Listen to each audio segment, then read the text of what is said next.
¿Y se escucha? Sí, ambas. Ay, qué bien. Bueno, hola Marcela, bueno, hay algunos de ustedes que conozco, Carolina. Ay, Juan Ricardo también está. ¿Cómo estás? Bueno, qué alegría verlos. Perdón, se me desconfiguró la máquina. Se ve que están, como todas las máquinas, tan cargadas que en algún momento tropiezan. Bueno, lo que me acaba de pasar. Sí. Pido disculpas, no sé por qué mi cámara está oscura. Estás oscuro, vos estás oscuro, ¿no? Porque atrás tenés luz. ¿Qué pasa? Pero es la cámara. Puede ser, a veces. Bueno, Marian, si vos te parece, si quieren, Silvana, damos inicio. Sí. ¿O quieren que esperemos? Porque así tenemos más tiempo para conversar. Bueno, creo que casi todos nos conocemos. Mi nombre es Mariana Dopaz y soy miembro de APSIVA, junto con Silvana y otros compañeros que están acá también.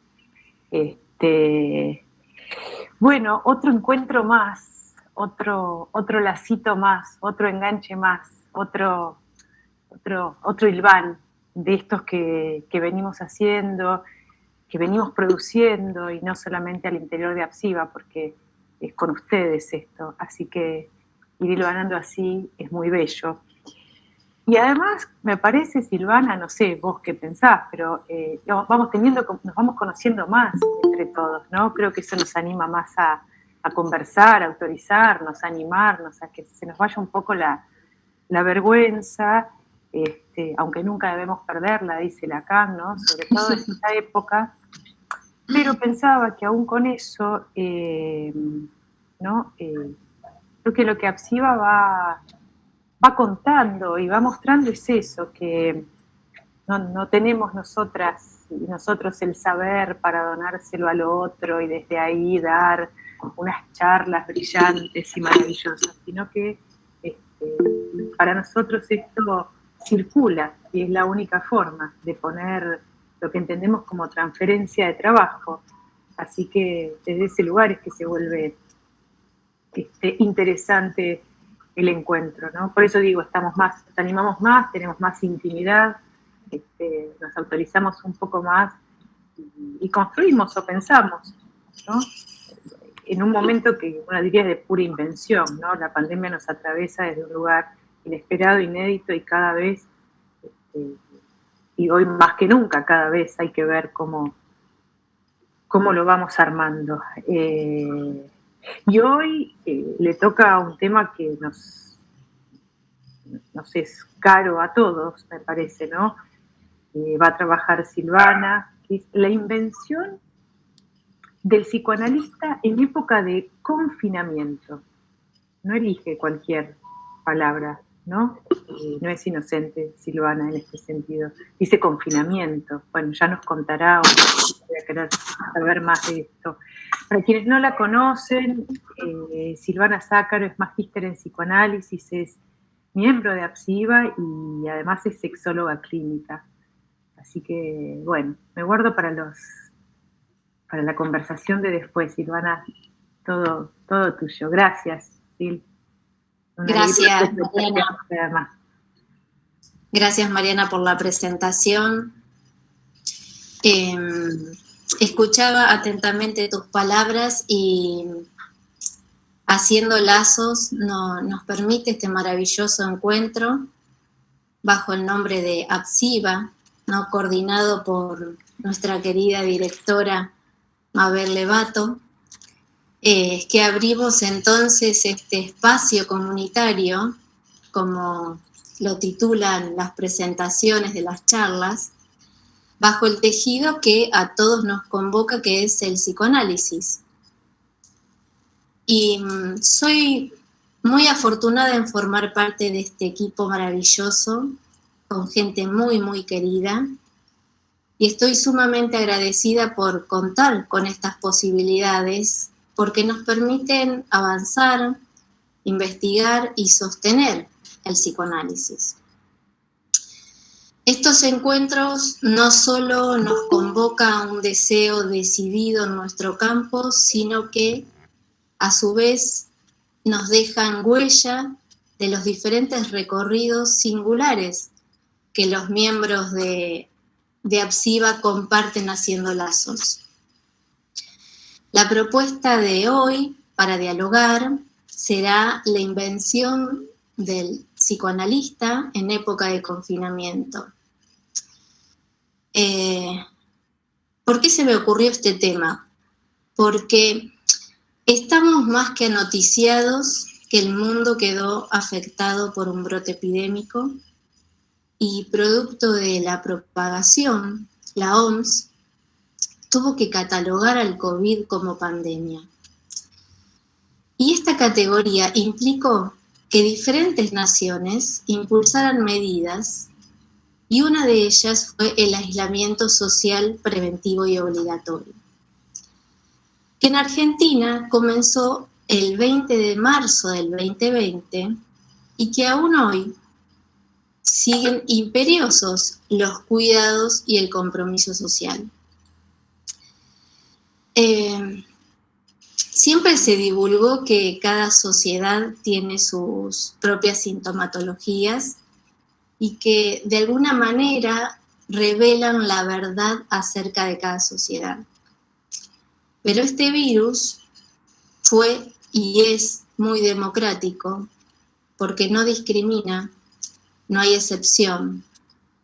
No me digan que no entramos con en la categoría del para todos.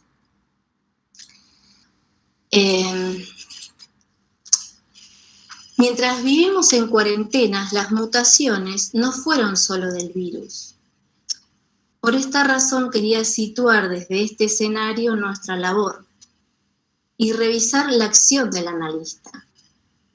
Interrogar de alguna manera los desafíos que se imponen hoy en la clínica y a la clínica psicoanalítica, que acarrea como primera instancia y sin perder de vista una posición ética por excelencia. Por eso me parecía interesante traerle algunas cuestiones que bordean tanto la posición como las invenciones de nuestro quehacer.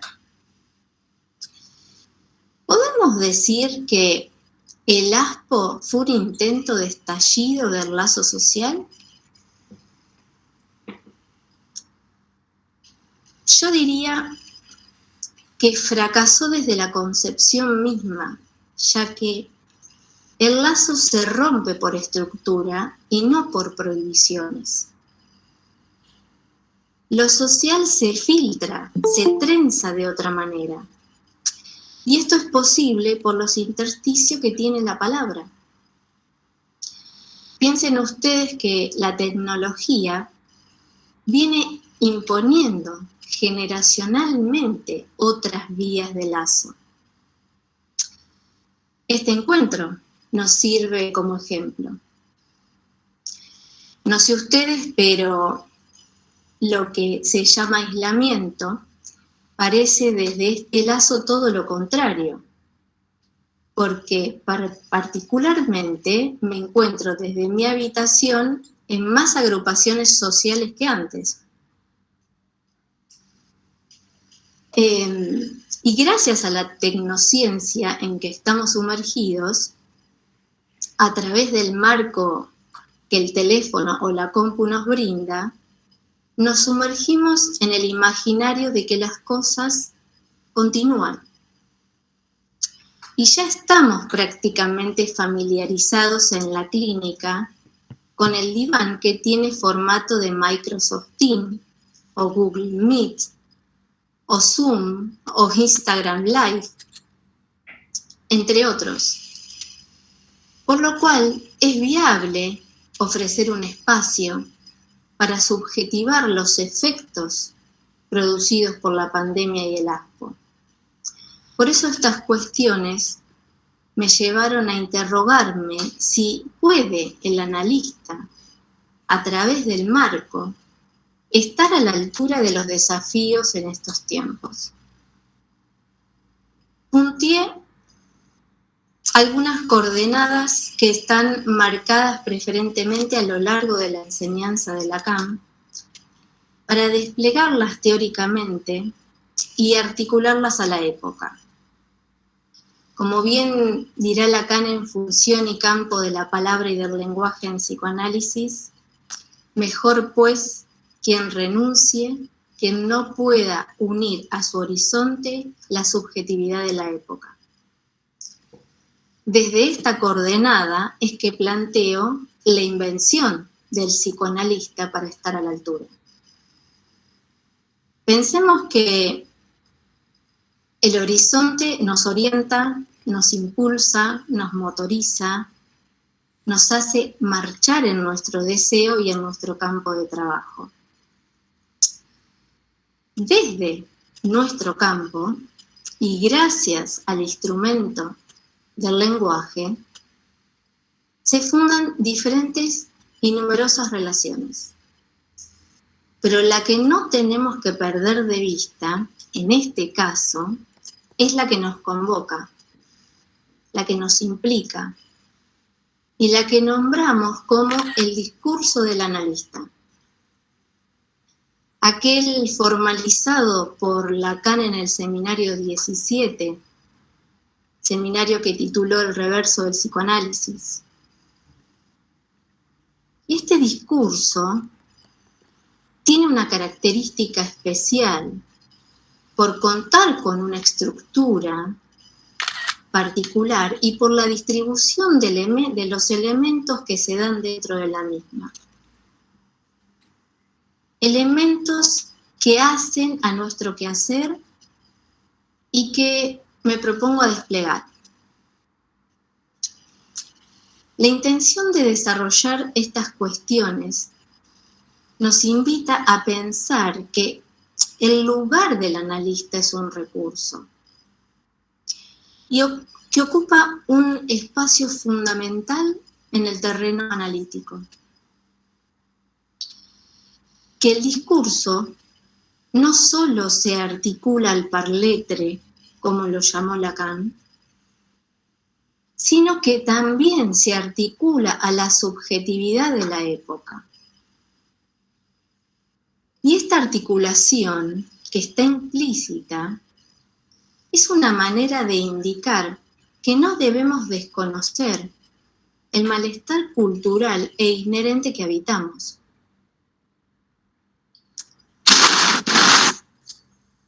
Una de las cuestiones que primero comencé a pensar fue a raíz de una frase de Bassols acerca del COVID, que sostuvo que el coronavirus se había instalado como discurso amo en la vida de los seres hablantes. Y me pareció pertinente tomar este recorte y considerar esta cuestión, porque nosotros sabemos que el parletre es afectado corporalmente por la palabra. El lenguaje es un poderoso instrumento por los efectos que acarrea a nivel corporal. Hemos aprendido desde la teoría de Lacan, ¿sí?, cómo la letra se mete en la carne por los orificios que portamos y adquiere de forma asemántica hasta su propia estructura gramatical. Desde allí es que conocemos la fuerza de esta y el impacto que genera. Entonces, este intercambio con el otro a partir de la pandemia, que inclusive ya se gesta desde el nivel inicial, esta plataforma que circula más fehacientemente desde el confinamiento, deberíamos pensarla como uno de los formatos del discurso del amo. Creo que la experiencia analítica no debe perder de vista esto, lo que aquí también puede tejerse en red para un sujeto.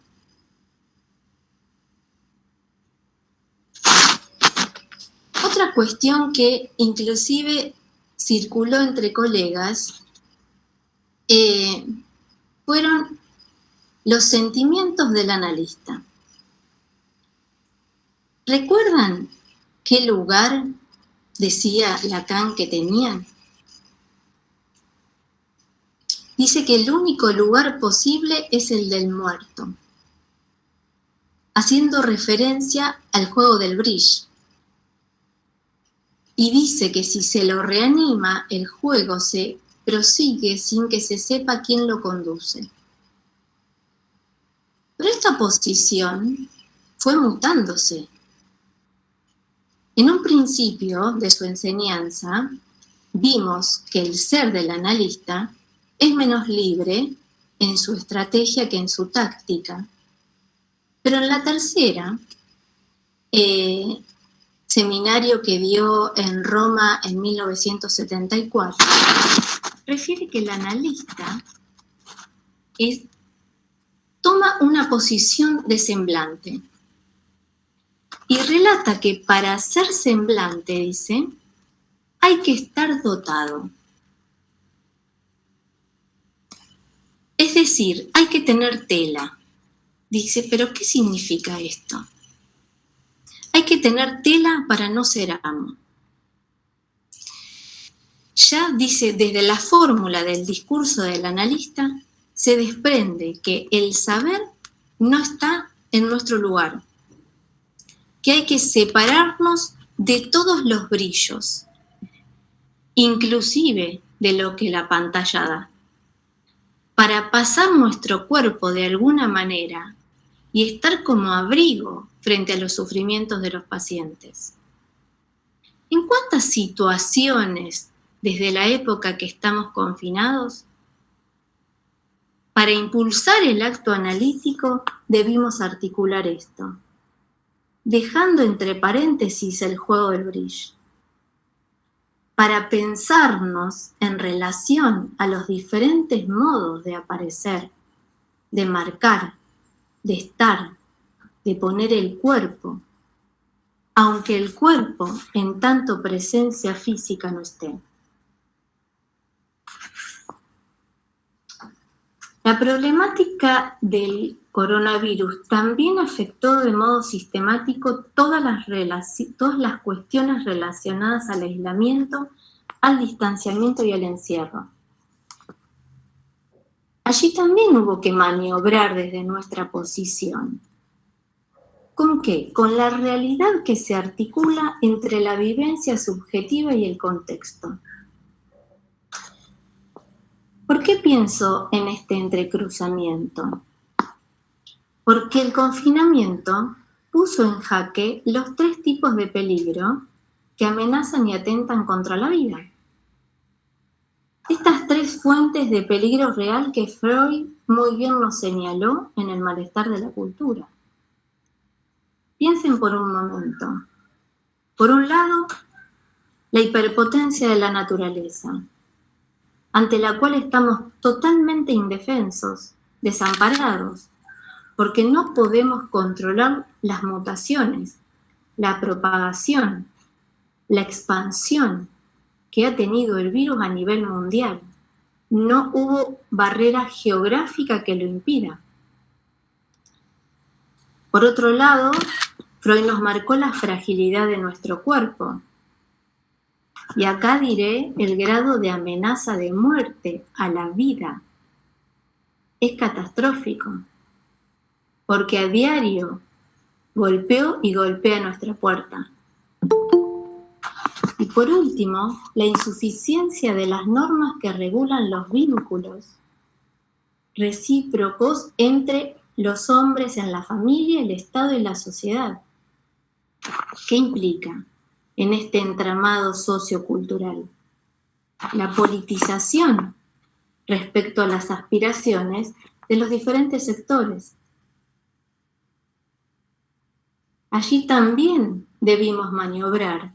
¿Cómo? Siendo secretarios de estas 3 contingencias reales.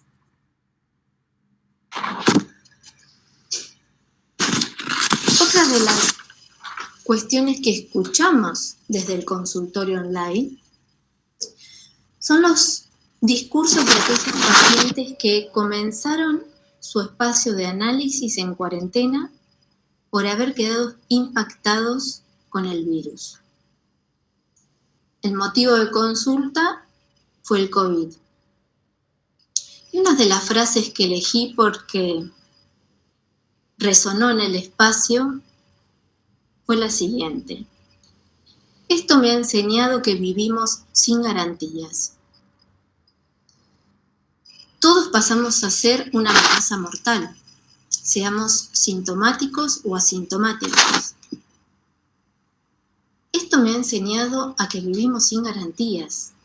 El estar sin garantías no es poca cosa para nosotros. Esta amenaza que se ha presentado de forma abrupta, intempestiva, ha generado en muchos un punto de inflexión frente a la posibilidad de simbolizar el impas que se ha manifestado para nosotros disruptivamente. Lacan, en el seminario 26 de Topología y Tiempo, en la clase del 8 de mayo de 1979, describe que hay una noción de la posición subjetiva por el cual el sujeto queda sin palabras.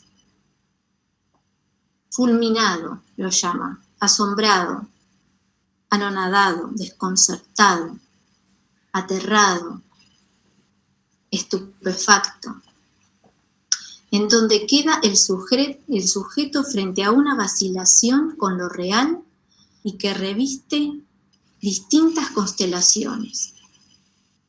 Entonces, ¿qué puede ofrecer el psicoanalista en estos testimonios y en el uno por uno? Una de las respuestas que he encontrado con el tiempo fue pensándolo por vía de los registros, porque según los enlaces que entre ellos se articulen, se develan los sufrimientos o padeceres del sujeto. Nuestro trabajo es poder precisar cuál es la lógica topológica de ese anudamiento imaginario, simbólico y real, y del cuerpo. ¿Para qué? Para que el analizante pueda alcanzar una elaboración netamente singular para tratar lo real.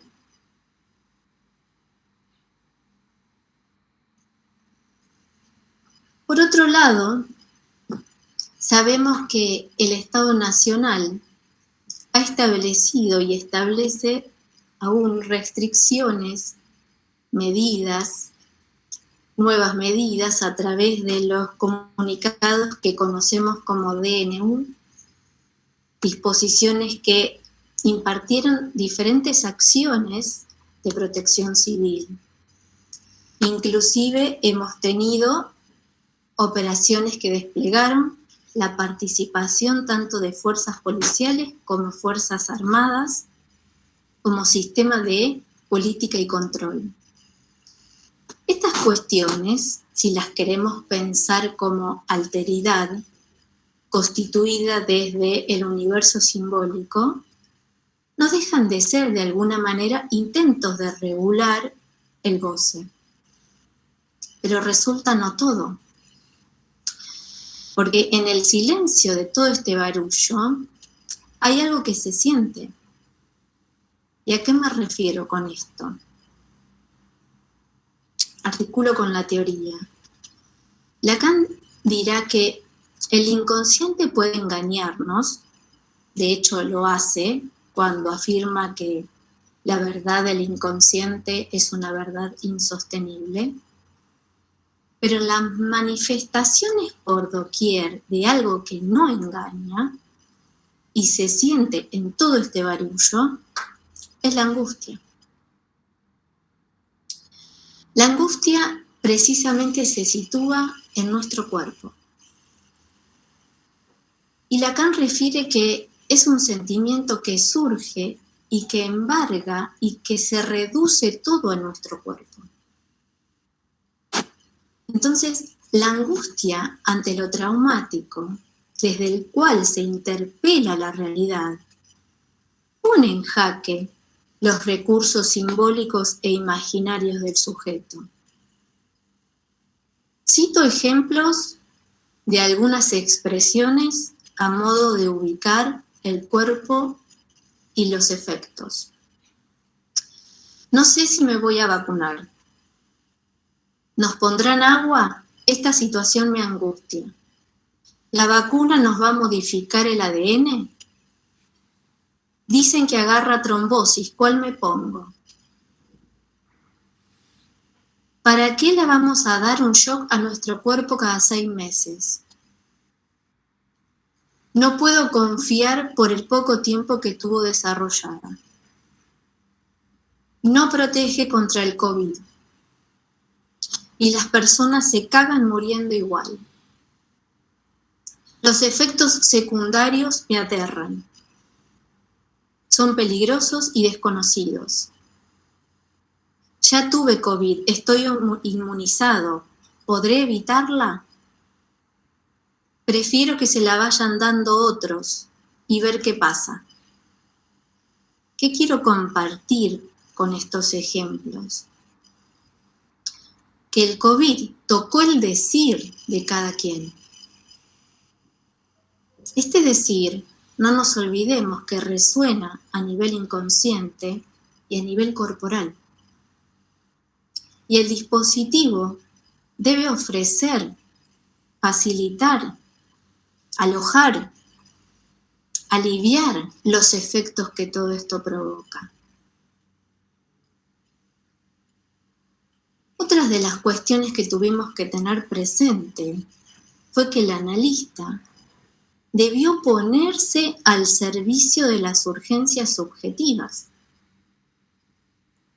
¿Cómo?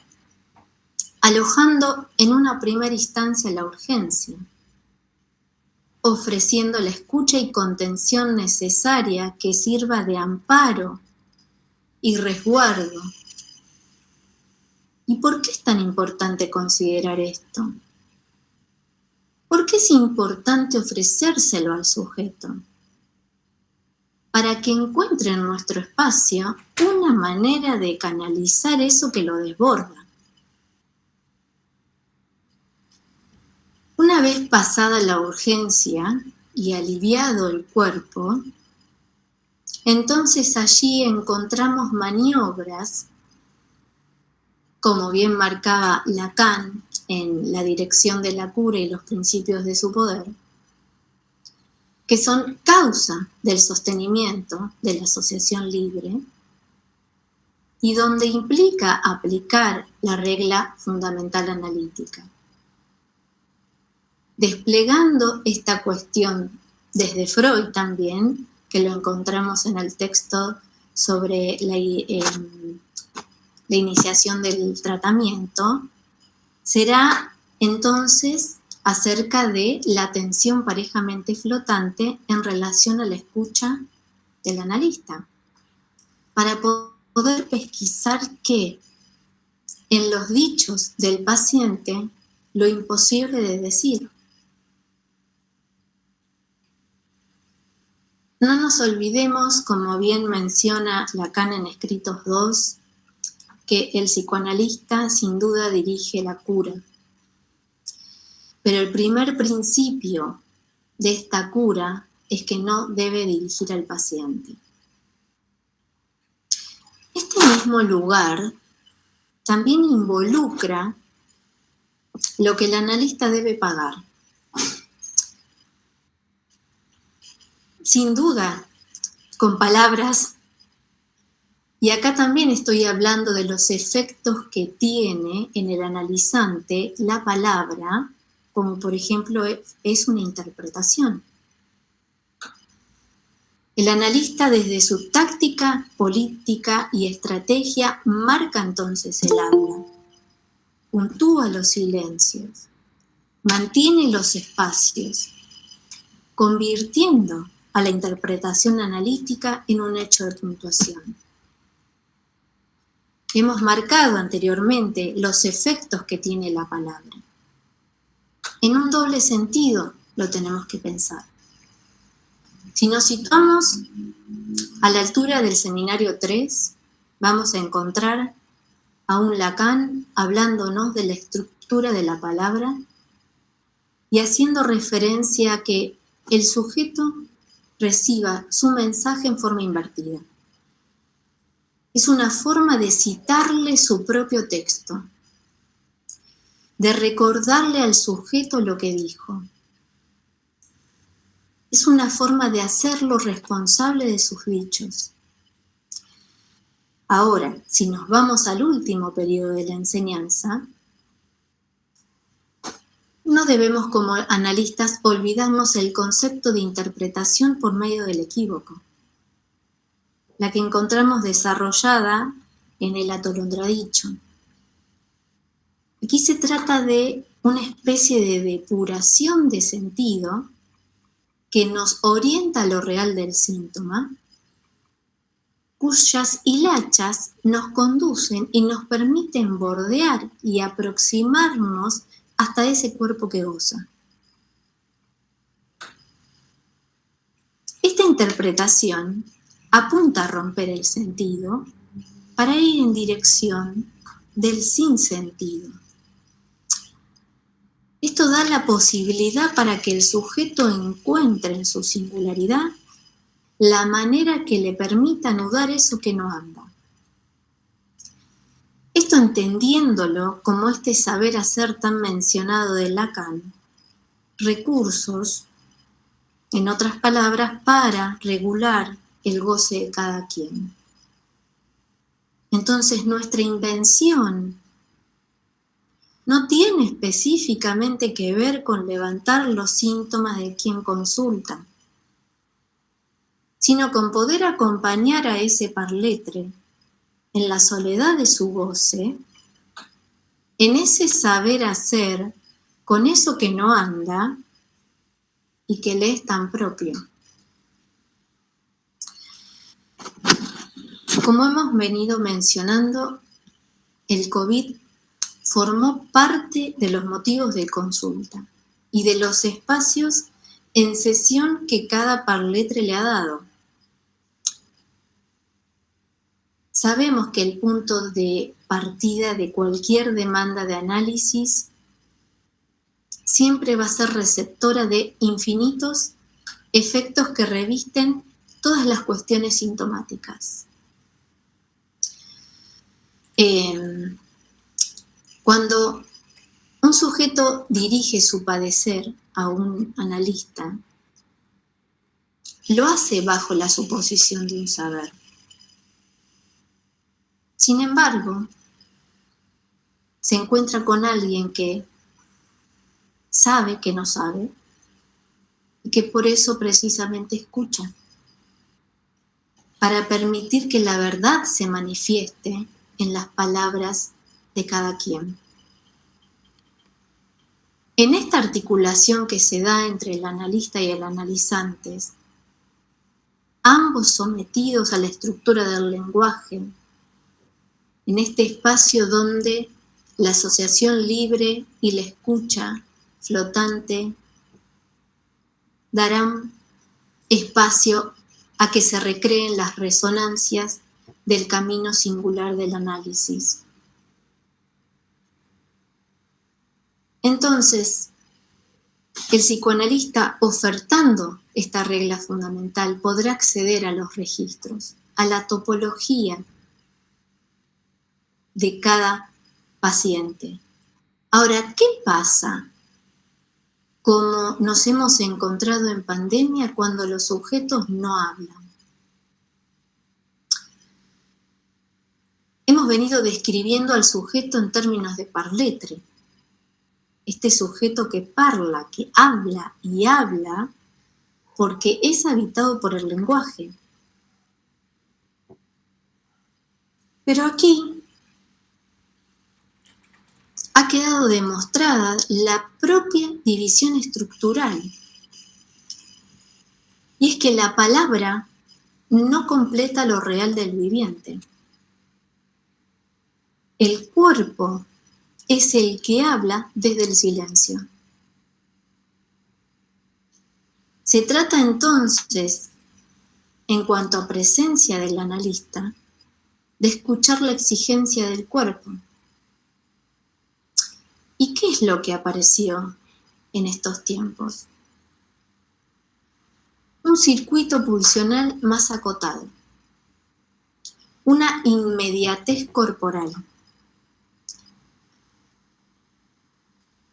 Yo articulé estas experiencias corporales con una cita del seminario 23 de Lacan, donde refiere que las pulsiones son el eco en el cuerpo del hecho de que hay un decir. Este advenimiento pulsional desorientó a los sujetos respecto de lo que le pasaba, poniéndolo frente a un agujero en lo simbólico. Les comparto algunas experiencias de lo que ha pasado en estos tiempos. No puedo dejar de estar informado por el noticiero mañana, tarde y noche. La compulsión a comprar por internet me mata. Estoy tirando ropa, ya no entra el cuerpo en ella. No puedo dejar de abrir la heladera. Vivo acostada, me siento aplastada. Es importante, en tanto tarea del analista, contemplar el contexto y atender los significantes que resuenan, porque son los únicos que nos otorgarán una brújula acerca de ese padecimiento. Otra de las cuestiones que escuchamos fueron las incomodidades que los pacientes trajeron de sus respectivas parejas. El factor tiempo impactó de manera disruptiva las vivencias y experiencias compartidas en el encuentro amoroso con el otro, sobre todo el sexual. Y acá es interesante las cuestiones que se abrieron, porque nos encontramos con analizantes preocupados que han manifestado, por ejemplo, que su pareja era esencial y le daba terror pensar en el contacto. Otros, al no convivir, manifestaron cómo los encuentros debido al aislamiento se cortaron, enfriando la pareja. Otros plantearon que comenzaron a experimentar una nueva intimidad en vez de nueva normalidad, encontrando una manera de estar con el otro, y esta fue la alternativa del sexting, el sexo virtual. Y otros han decidido homenajear en su soledad el 7 de mayo, que es el Día Internacional de la Masturbación.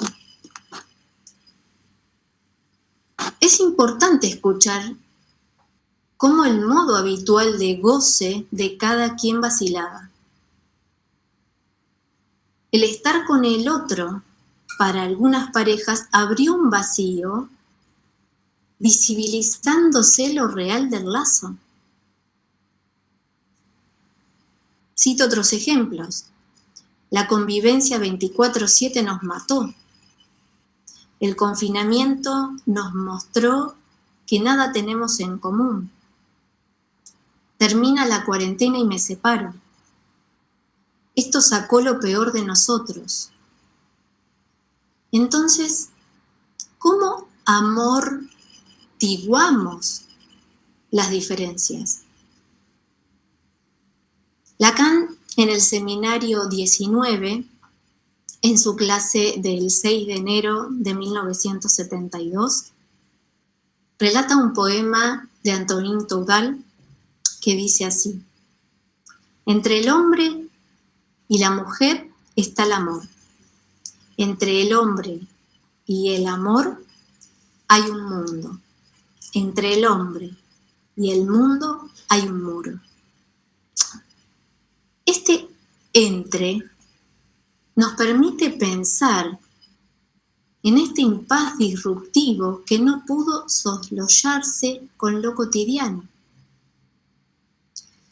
En este entre escuchamos que el ideal del amor se estrelló contra el muro. El modo de vivenciar la pandemia se escuchó en el uno por uno. En la soledad del consultorio surgió el fantasma de cada quien como mira su mundo, los vacíos, la dimensión del amor, los efectos en el cuerpo, la manera de gozar de cada quien. Este entre puso de manifiesto el malentendido estructural. En este entre escuchamos, no hay relación sexual.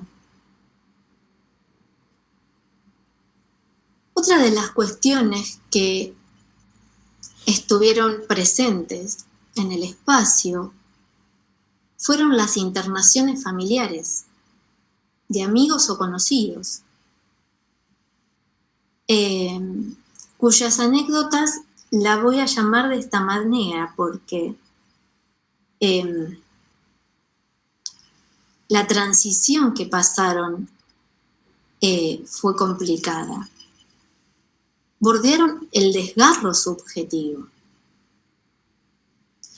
No me responden más el teléfono. Lo pasaron a buscar en ambulancia y no sé dónde lo llevaron porque no responde. La última vez que estuvo conectada fue a tal hora. ¿Es posible que se haya quedado sin batería? ¿Y si le pasó algo? No sé por qué no contesta.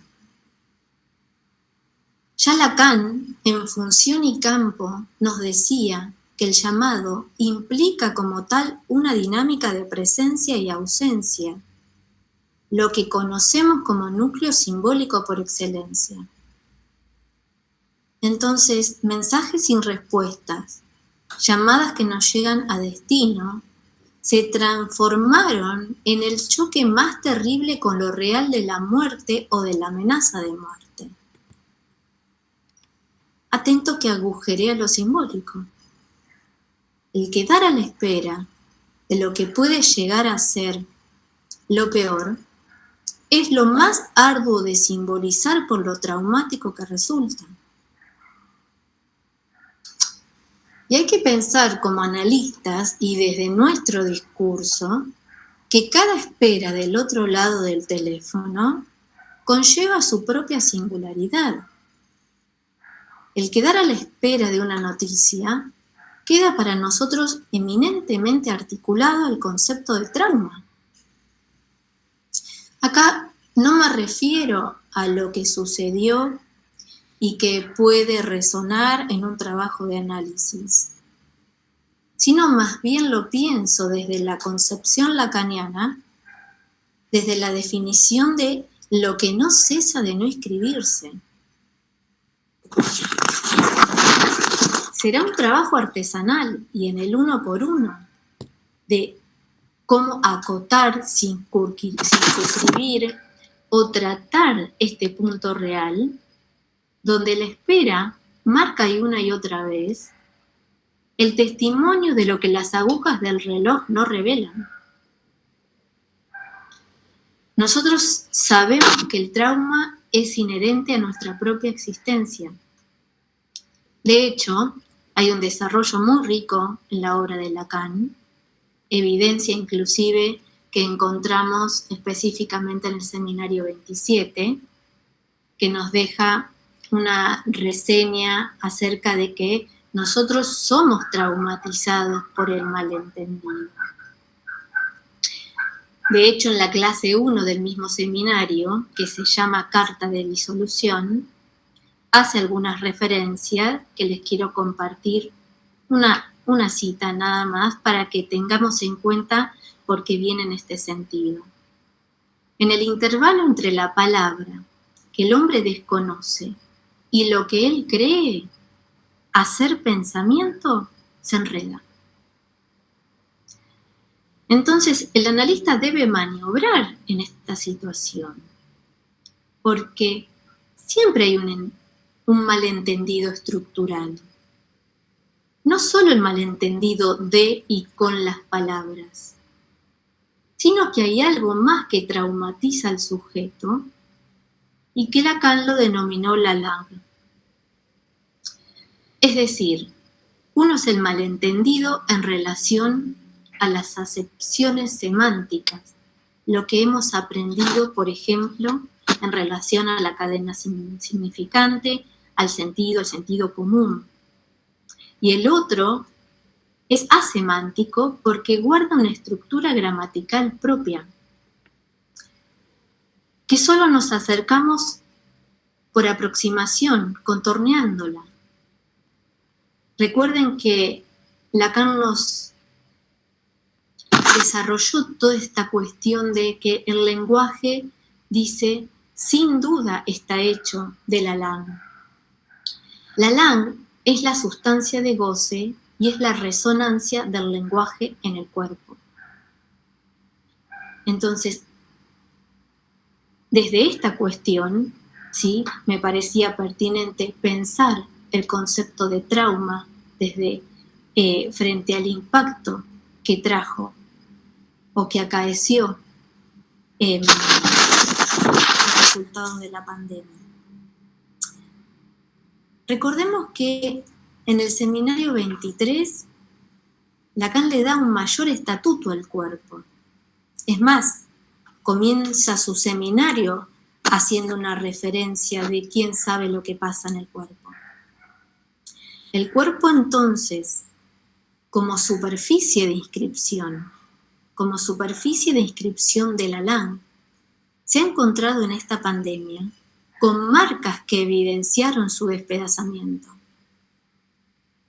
Las guardias de los hospitales presenciaron que el COVID no solo puso en jaque las complicaciones respiratorias, también han sido testigos de sujetos que han desencadenado diferentes sintomatologías cuyo impacto fue mucho más allá de los pulmones o las vías respiratorias.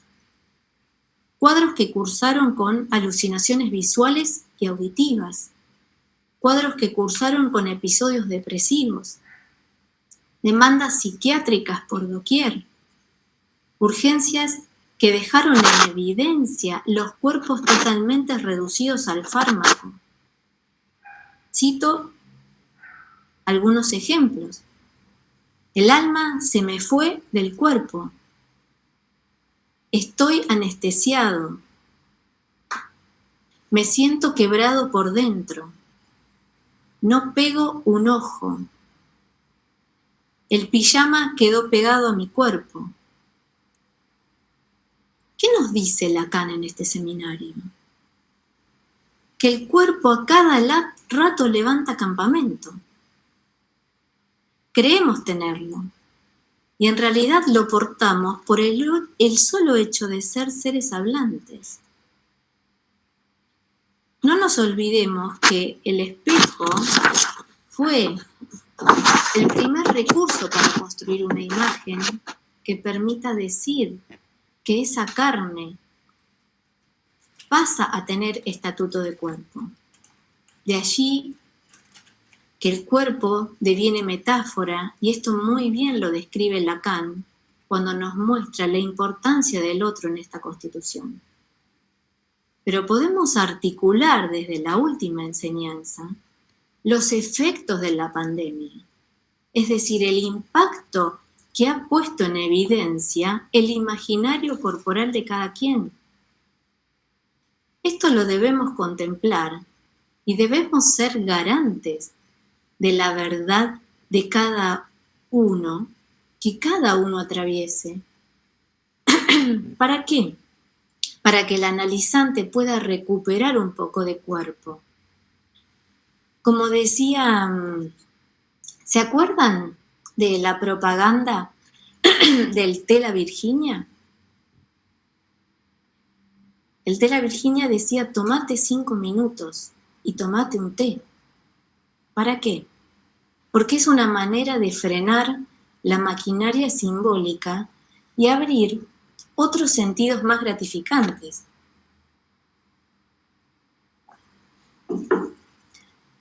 ¿Cómo vamos con el tiempo?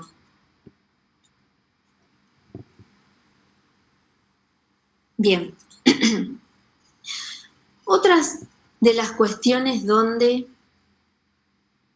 también hemos tenido que maniobrar en transferencia, y esto se dio el año pasado preferentemente, fueron los duelos por las pérdidas,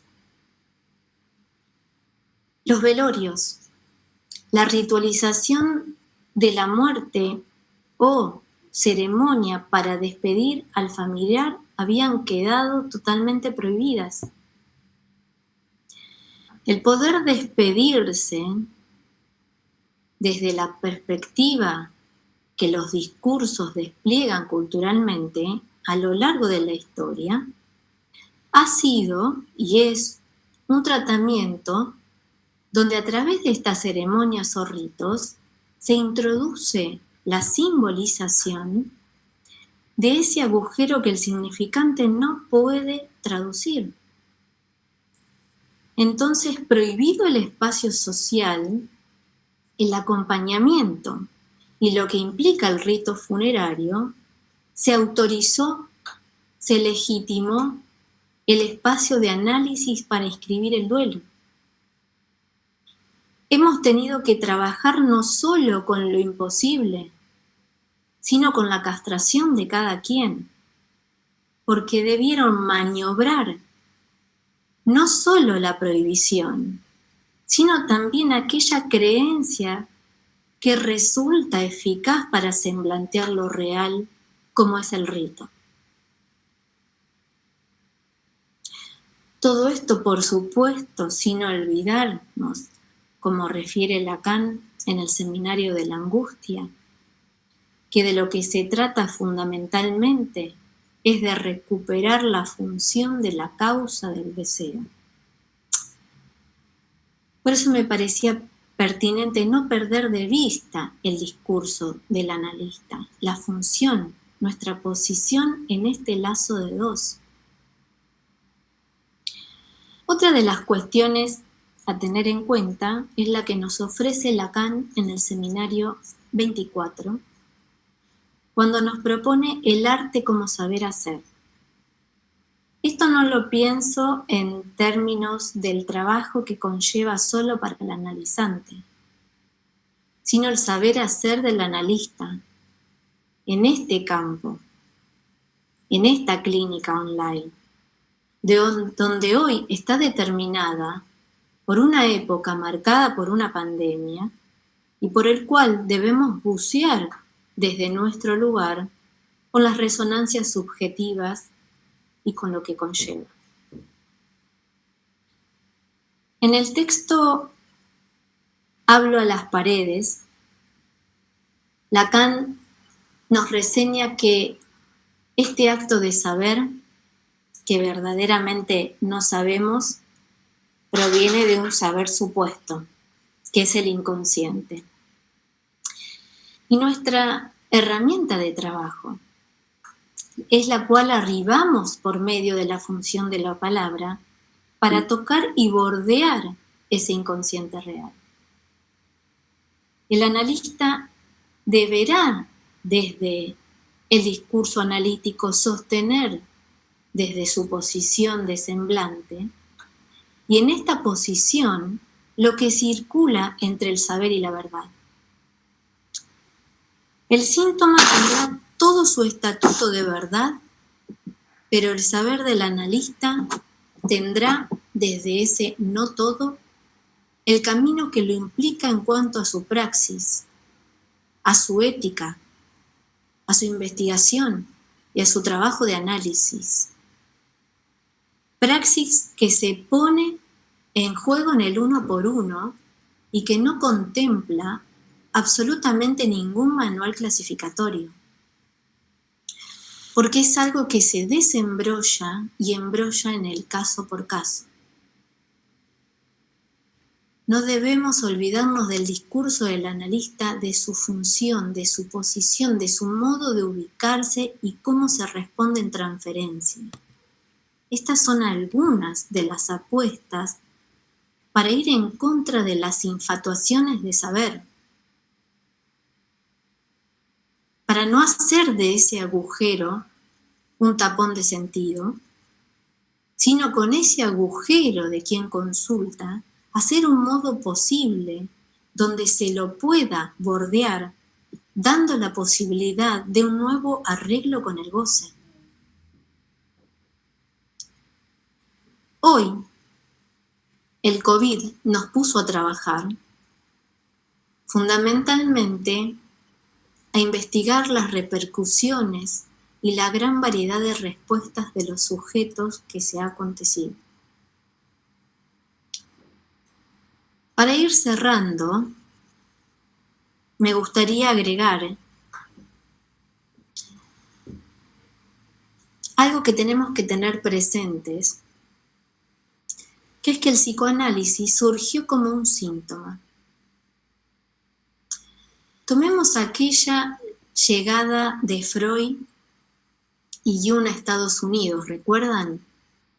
Aquel diálogo donde Freud refería que se sorprenderán cuando sepan lo que vamos a decir, y que encontramos también en referencia a esto una cita de Lacan en La cosa freudiana o sentido del retorno a Freud en psicoanálisis. Esto está en Escritos 1, cuando refiere que, cito textual, así es como dice la frase de Freud a Jung, de cuya boca conozco, cuando invitados los dos a la Clark University, tuvieron a la vista del puerto de New York y la célebre estatua que alumbraba el universo y decía: no saben que le traemos la peste. Esta expresión me resulta muy rica, la retomo, la rescato metafóricamente, pero para introducirla como antídoto, pero de cualquier época. Debemos estar advertidos, como bien lo anunció Lacan en la conferencia de prensa de Roma, cuando afirma que el síntoma de la época es el propio psicoanalista. Estemos advertidos de esto para poder estar, aunque sea a través del marco, a la altura de lo que implica escuchar. Bueno, me gustaría, quienes quieran compartir alguna experiencia de lo que se trabajó en el encuentro acerca de las maniobras que tenemos que hacer en pandemia, será bienvenido el intercambio. Gracias, Silvana, por un recorrido tan puntilloso, pero no por eso enorme, ¿no? Que no es el tuyo, sino que es que las derivas de los acontecimientos y las experiencias que estamos atravesando. Cosa que se me genera para romper el hielo, que ya no hay, ¿no? Porque, como decía hoy, nos conocemos todos, así que no hay hielo por romper. Pero me quedaba, no sé, a ver cómo lo pensás vos, cómo lo podemos pensar. En un momento, cuando dijiste la frase de Miquel Basol, ¿no? Pensaba, vos decías este virus democrático, ¿no? Y rápidamente fuiste para la vertiente de la posición ética del psicoanálisis.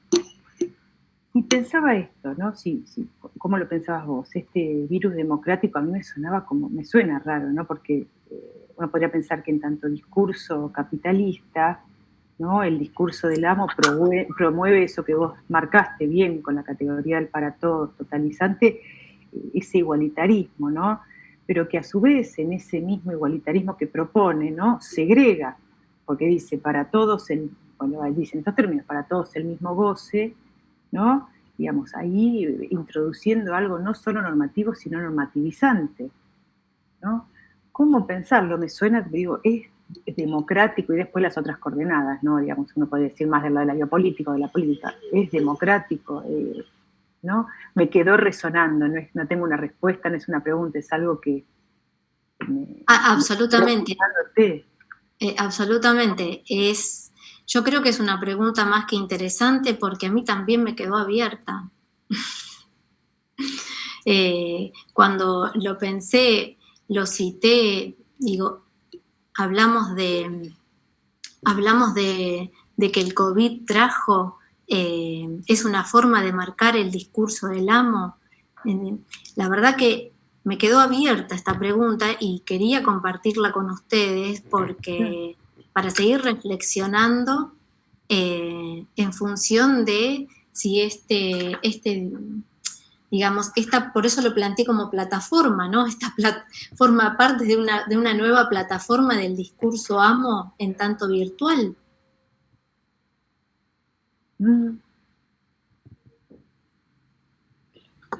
Sí. Sobre todo, ¿no? Pensaba en cada época tiene sus propias producciones de subjetividades, ¿no? Pero se introduce la coordenada de la pandemia. ¿Cómo repensar esto? ¿No? Porque ahí sí uno puede decir no hubo cálculo, por lo menos de los sujetos de a pie. Podríamos pensarlo así, si después a otros niveles no, pero es complejo de pensarlo.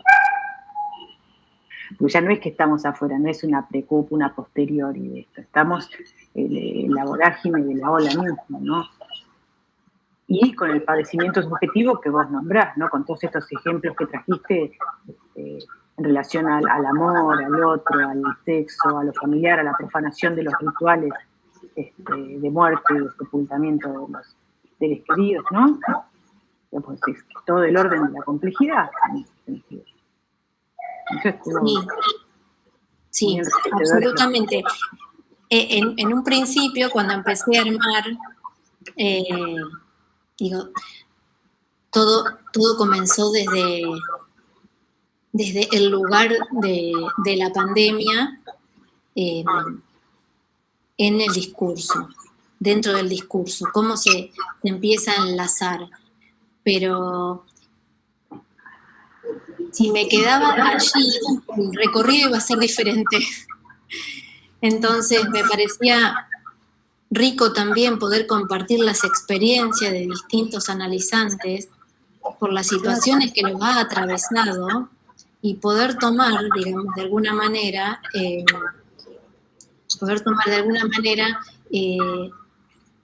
estas cuestiones porque no dejan de convocarnos a revisar nuestra posición. Sí. Pero como les marcaba, si hay alguien que quiera compartir alguna maniobra en pandemia de algo que les haya resonado o alguna experiencia, me encantaría escucharla. Bueno, pueden abrir los micrófonos y compartir para que no sea un partido de tenis en Tokio, el nuestro. Estamos las dos. Sí. ¿Qué tal, Silvana? Gracias. Me encantó. Entré unos 10 minutos después, estaba en la colación de grado de la Kennedy, pero alcancé a escucharte casi todo. Muy interesante lo que planteaste, el recorrido que hiciste. Y hoy hablaba con una paciente y me dijo algo muy interesante, ¿no? En relación a la época, a nuestra función también, de alguna u otra manera.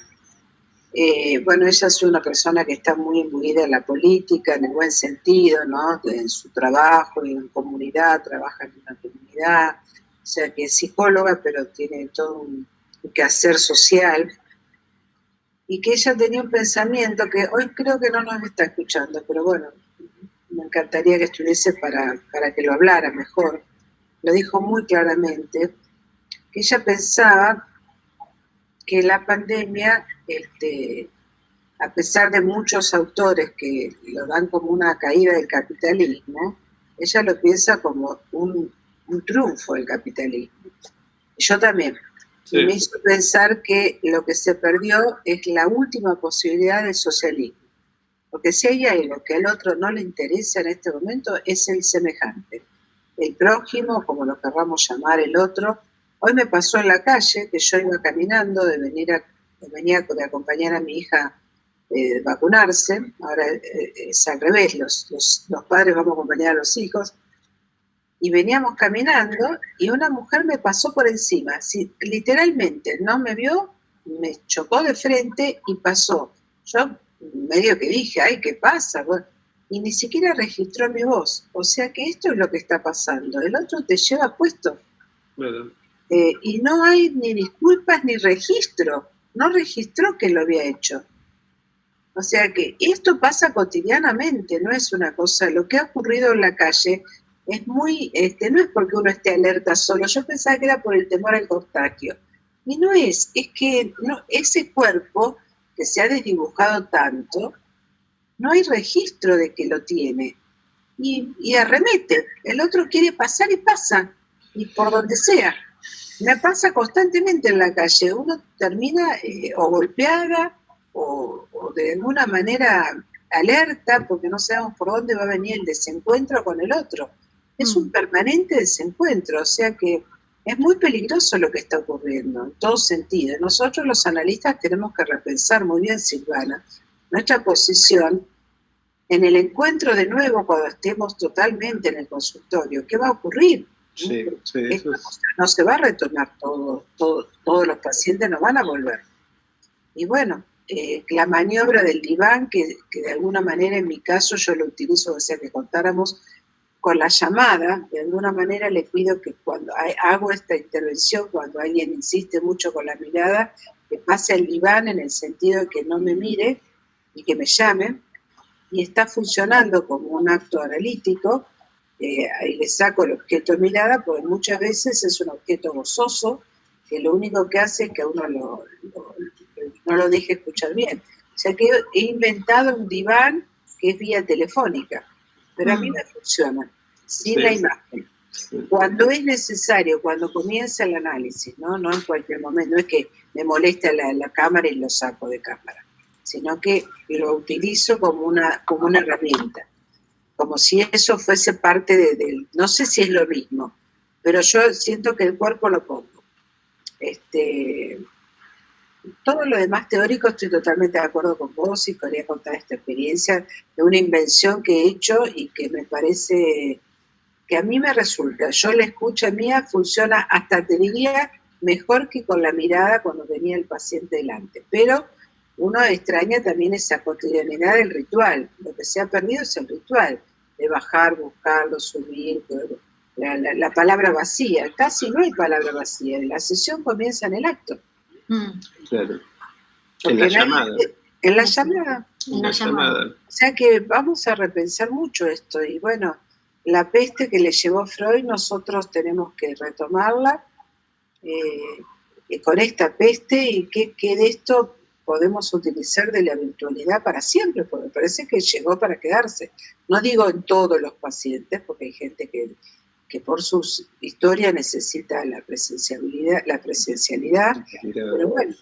Sí, Néstor, te dejo hablar. No, me encantó, Silvana, todo lo que escucha, hay un montón, ¿no? Yo, un poco lo que decía Mariana, hay muchas vertientes. Yo me quedé pensando en una que quizás tiene que ver con lo que decía recién Mabel de los cuerpos, ¿no? Esa es una variable interesante. Digamos, hay que reformatear todo el tiempo el cuerpo, ¿no? El cuerpo, podemos decir, es un dispositivo que se inventa cada vez, ¿no? En este punto me parece que era esta frase que vos traías, la pulsión, nunca me sale la frase, la pulsión es un eco en el cuerpo de un decir. Es una frase que a mí, es una de las frases que más me gusta de Lacan, ¿no?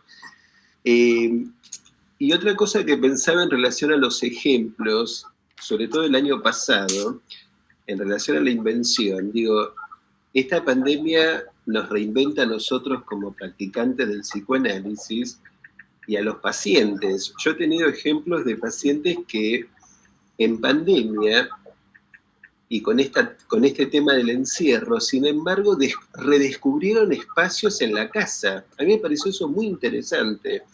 Yo tengo una paciente que, quejándose del encierro, en un momento dice, me di cuenta que tenía un living. Una cosa muy obvia, pero que me pareció de una preciosura clínica muy interesante, o sea que reinventó casi su espacialidad, ¿no? Como para también pensar esta idea del encierro, que es, como decía Lacan, el encierro es mental, es básicamente mental, y que me parece que la pandemia, así como tiene sus contras, también tuvo la gran capacidad de reinventarnos a todos, ¿no? Podemos decir analista-analizante, ¿no? Ese ejemplo de esa paciente que descubrió que tenía un living y que lo empezó a usar, me pareció maravilloso. A mí me sirvió mucho para usar también mi casa, digamos, y lo tomé prestado, ¿no? Porque a veces uno no se da cuenta, no dispone de lo que hay, ¿no? Entonces me parece que la pandemia permitió la disponibilidad de lo que hay, que es interesante. Bueno, se me ocurrió ese ejemplo, ¿no? Que vos has traído algunos muy, muy interesantes también. Así que bueno, como decía Mariana, da para muchísimo esta charla, ¿eh? Abre muchísimas puertas. Bien. Pensaba que en esa línea, ¿no? Lo que estamos hablando y compartiendo, entonces sí. Uno podría pensar que el dispositivo analítico mismo opera como un impas, ¿no? A ese claro. Afuera o a ese exterior interior. A ese exterior interior, claro. ¿No? Digo, preguntándonos, como decía Silvano, ¿no? A mí me pareció interesante el armado de espacialidad, inclusive bajo la consigna de, entre comillas, el encierro. Yo el año pasado trabajé mucho en la clínica obstaculizar la palabra encierro. Me parece que, no sé qué les pasó a ustedes, ¿no? Pero me parece que en la práctica, en esos meses muy duros que tuvimos de pandemia, ¿no? O de confinamiento, digo, trabajar en contra de la palabra encierro, ¿no? Porque justamente me parece que se trataba de reinventar una espacialidad que es topológica. Es RSI, evidentemente, ¿no? Absiva. Está haciendo lazos, ¿no? Exactamente, así que bueno, interesante. Muy bien, muy bueno. Muy lindo, Silvana. Has traído muchísimos seminarios, realmente. Muy interesante, todos los comentarios son excelentes. Y bueno, vamos a seguir ahora, ya tengo unas charlas conversadas con dos o tres analistas. Uno es Silvia Ons, que nos va a ofrecer una charla. Ahora en agosto, septiembre la vamos a arreglar. Sí, en septiembre va a estar confirmada. Acaban de pasar el título, un magíster, César Soto. Mariana, vos lo conocés, que se hizo la maestría en la facultad. Y me acaba de pasar el título, nos va a dar una charla. Yo fui invitada a esa universidad, es gente muy macanuda, y él tiene una especialidad en adicciones. El tema es el acto en la clínica psicoanalítica lacaniana. Y vamos a ver, Silvia, dónde que nos habla siempre de temas de actualidad. Ustedes saben que ella tiene mucho escrito, muchos libros, es una escritora de la época. Ahí está Gloria Blanco. Gloria, contá qué me dijiste hoy. Por favor, que lo vas a decir mejor que yo. ¿Qué tal? Gracias por la invitación, Mabel. No, más que nada, muy rica tu exposición, Silvana. Gracias. Me gustó mucho compartirla y que la compartas con nosotros. Una de las cosas que hoy hablaba era que lo que nos cuesta mucho en la pandemia es esto de no mirar a un otro, y que es un logro del capitalismo, el no enlace. Claro. Y ver qué herramientas tenemos cada uno para poder llevarlo adelante, desde el lugar de analista y desde el lugar de paciente y desde el lugar en la sociedad, ¿no? Porque al plus de la enfermedad y el duelo y el virus, a ese plus, una de las cosas que le decía a Mabel, que es la pandemia de salud mental, y que el deterioro en la calle lo ves, ¿no? Lo mirás. Y muchos puntos que vos marcaste a la letra me vinieron a la memoria con esto, y sí, creo que es un fracaso de los encuentros, de los reencuentros, y es una victoria del capitalismo mundial. Sí. Desgraciadamente es así. Pero esto de no mirar al otro, el estar contra el otro, el no compartir con el otro, no podemos vernos, no podemos mirarnos, no podemos compartir, pero siempre hay mucha gente que comparte. Los efectos. Entonces, de las cenizas salimos como el ave fénix. Y es lo que incluso hablábamos con Gloria hoy, el impacto que produjo que Macron alguien que se lo consideraba de derecha, un poco desprestigiado en ese punto, haya tomado las medidas que tomó pro la vacunación y se lo terminó, en vez de aplaudir esas medidas, claro, se lo denominó dictador. O sea que cuando alguien pone una normativa es un dictador. O sea, es una cosa muy paradojal lo que está ocurriendo, ¿no? Sí. Entonces el libre albedrío no es la libertad. Es cualquier cosa lo que se pretende. Andar sin barbijo. Bueno, hoy una conocida, que no voy a nombrar, pero una conocida supuesta política, se fue a dar la vacuna en el auto con un camisón y un tapado arriba y se corrió el tapado y se la ve el camisón y sin barbijo. Un desafío semejante a la pobre gente que hace que vacuna, tiene que aguantar eso. Que alguien está sumamente cuidado, los que la vacunaron, y no se bajó del auto. Una barbaridad. O sea esto es una provocación. Una provocación tremenda a la misma gente que vacuna. Me parece espantoso lo que ocurrió. Y bueno, renegando de algunos tipos de vacunas, y ostentando que ella puede hacer lo que quiere sin barbijo. O sea que estos fanatismos es lo que va quedando de este capitalismo extremo. Estos fanatismos locos sin ningún arraigo simbólico, ¿no? Son puros actos. Bueno, el capitalismo mismo es un fanatismo, ¿no? Sí. Pero bueno, qué sé yo, Miami de alguna manera está regulado, era más placentero que gozoso. Ahora todo es goce. No, claro. Yo voy a retomar en alguna charla el tema que trabaja Lacan cuando habla que el otro también es el tesoro de la pulsión, cuando se refiere a eso que es muy interesante, no solo el otro como tesoro de los significantes, sino tesoro de la pulsión. Voy a trabajar esa idea en relación al analista, Silvana, para seguir un poquito y al análisis, seguir un poco la línea que vos trazaste. Lo trabajo en relación a las adicciones, yo y al otro es semejante, pero cómo Lacan trabaja la gramática de la pulsión, que es muy interesante para pensar esta época, ¿no? Que hay que encontrar la gramática de la pulsión, acotar ese objeto de goce y ubicarlo en relación al otro castrado, que esté en el fantasma, que no esté, la manera de este hombre que pobre terminó tiroteado, ¿cómo es que se llama?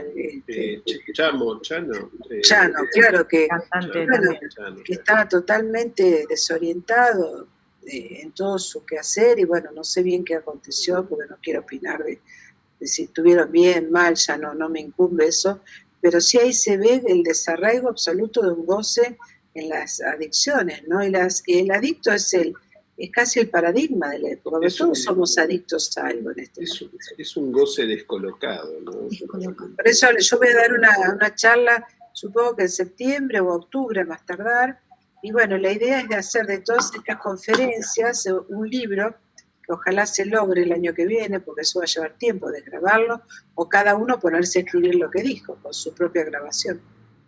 ¿Sí? Vamos a desgrabar, que es más fácil. Sí. Y bueno, con esto tenemos una fantasía de armar una radio, no sé, Mariana. Algo vamos a hacer. Una vez por semana, sumarse. Porque el tema de las locuras se articula a todo. Sí, tenemos dos locos. El programa se llamaría Dos locos por la noche. En acción. Dos locos en el aire. En el aire. Claro, ya no tendríamos cuerpo, estaríamos en el aire. Claro, es incorpóreo. Pero surgió de la locura. Así que muy interesante, porque como ubicó Néstor en una conferencia que dimos en Brasil, el tema de la locura, que a mí me dejó muy, muy impactada en relación a la locura singular que sale de ese síntoma cuando se trabaja desde la gramática de la pulsión. Él lo terminó ubicando, entre él y yo hicimos un armado ahí, esa singularidad, esas locuras particulares, como él las llama, que yo le terminé preguntando si eso no podía ser el síntoma en última instancia. Es el síntoma. Es el síntoma. Y vamos a trabajar eso también juntos. Bueno, estamos muy entusiasmados. No sé si esto a ustedes les rinde. A nosotros nos une, nos da mucho placer, nos gusta. Creo trabajar todo el tiempo. Estamos trabajando. Bueno, y también hay Víctor está a cargo del centro asistencial que tenemos. Nos gustaría que lo difundan de alguna u otra manera.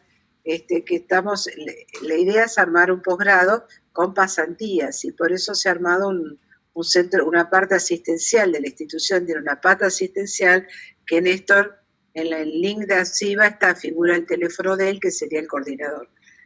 Así que con aranceles institucionales. Ahí está Ricardo. ¿Qué tal, Ricardo? Así que bueno, la próxima todavía no tenemos fecha, creo, ¿no, Mariana? Se anda por ahí Mariana Riquelme. Vamos a descansar un poquito y apenas tengamos la próxima, seguramente será de Silvia. Vamos a ver si la podemos convocar y si no, la daré yo. Vamos a ver cómo armamos esto. Estaba muteado, Mabel, buenas noches. Bueno, quiero agradecerle a Silvana. No me conoce Silvana, yo provengo de las ciencias sociales, así que para mí esto es un gran aporte. Sí. Mis preocupaciones tienen que ver con esta organización social que hablaba Freud en el malestar, o sea, esta organización que puede servir más o menos. Yo siento que hay mucha gente que a todo lo hablado hay que agregarle esta angustia de la sobrevivencia, ¿no? Con estar excluidos, ¿no? Entonces, mis preocupaciones van para el lado de cómo será esta democracia radical, diciéndolo en el sentido lacaniano, esta democracia imposible, pero por la que hay que seguir peleando, ¿no? Tal cual. Los ideales, el porvenir de una ilusión, no perder. Y armar lazos, ¿no? Eso es las hilachas de los significantes, hay que tejerlos. Como hace uno como analista. Silvana, un gusto, como siempre. Mariana, vos que tenías la palabra, cerrá la sesión. No, la voy a cerrar porque me di cuenta que últimamente me pasa esto. También trajiste otro tema, sí, muy hermoso, ¿no? Que la devaluación del amor. De algún modo, ¿no? Planteaste, ¿no? ¿Qué es el amor? Yo creo que en ese sentido se trata de introducir algo del otro, ¿no? En esto que decíamos del discurso capitalista, ir a buscar el objeto en el campo del otro, en ese sentido, ¿no? A contrapelo de la receta mortífera del capitalismo, en ese sentido lo pienso. También es, tenemos que hablar de amor. La salvación por el amor. Es una apuesta, amortiguarlo. Bueno, eso fue precioso, ese bello equívoco fue hermoso. No sé, yo lo escuché. Hay un texto de una colega que, con la que yo estudié y trabajé mucho tiempo y trabajo todavía con ella, la salvación por el síntoma, que también tiene que ver, claro, ¿no? Sí, justamente, sí, totalmente. La salvación por el síntoma me parece, bueno. Néstor, quiero la exclusividad con vos en el libro. En Locuras. Bueno, lo queremos invitar a que convocarlos a hacer los cursos que están muy, pero muy económicos. Se los ponemos casi al alcance de la mano para que nos conozcan cómo cómo están armados. Son todos de actualización en psicoanálisis. Son cursos acá. Francisco Meneses, si querés contarnos un poco, él lo está haciendo. Francisco es brasilero, con una pata en la Argentina, su abuela era argentina, y bueno, él está haciendo los cursos. Contá un poquito, que te estás muteado, Francisco, sacate el micrófono. ¿Qué te significa voz absiva? Ya, pues, buenas noches. Buenas noches. Pues que me siento como un sommelier, que estoy degustando a los pocos. Estoy haciendo 10 cursos y bueno, es una experiencia muy rica y bueno, estoy aquí haciendo lazos, que es una forma complementar de aprender todo eso. Y eso es yo recomiendo a la gente que sí, vengan a APSIVA, por favor, y sigan mi ejemplo. Yo estoy en buen camino, estoy en muy buena compañía. Sí, divino, gracias, Francisco. Mi cuerpo hace ecos de APSIVA. Nos acompañó toda la semana pasada con Brasil, como siempre. Sí, fue traductor. Sí, toda la gente, Silvana, Néstor, Mariana, Bumapel. Yo hice el combo completo. Sí. Bueno. Somos tus cuerpos últimamente. A lo mejor, cuerpos virtuales. Mi búnker, APSIVA es un búnker. A lo mejor no hay individualización, hay bunkerización. Hay un búnker con tecnología, con goce disponible 24 horas. ¿Y lazos para qué? El capitalismo no quiere lazos, quiere goce. Néstor, mirá que viene el año que viene Francisco y hay que hacer la pasantía con él. Ahí se va a instalar en tu consultorio. Vamos a contar el goce. Espérame, Néstor. Vamos a regular. ¿Querés que lo cortemos, Mariana? Pues ya les vamos a enviar cuando empecemos nuestra segunda etapa de encuentros para seguir haciendo lazos, para seguir tejiendo juntos. Así es. Así que van a recibir en breve el schedule. Y lo que faltaría es el mail, decía el mail de APSIVA, para que ahí tienen el link. Es apsiva.buenosaires@gmail.com. APSIVA Buenos Aires, eso sabe Mariana, yo me voy a equivocar. apsiva.buenosaires. Ahí lo está poniendo Mariana. apsiva.buenosaires@gmail.com. Así es. Gracias, Silvana. Bueno, porque ahí está toda la info de todos los cursos. Y de todo, hay muchos trabajos también, todos los profesores han subido trabajos de actualidad para que puedan leer ahí un blog. Así que, bueno, nos encontramos en la...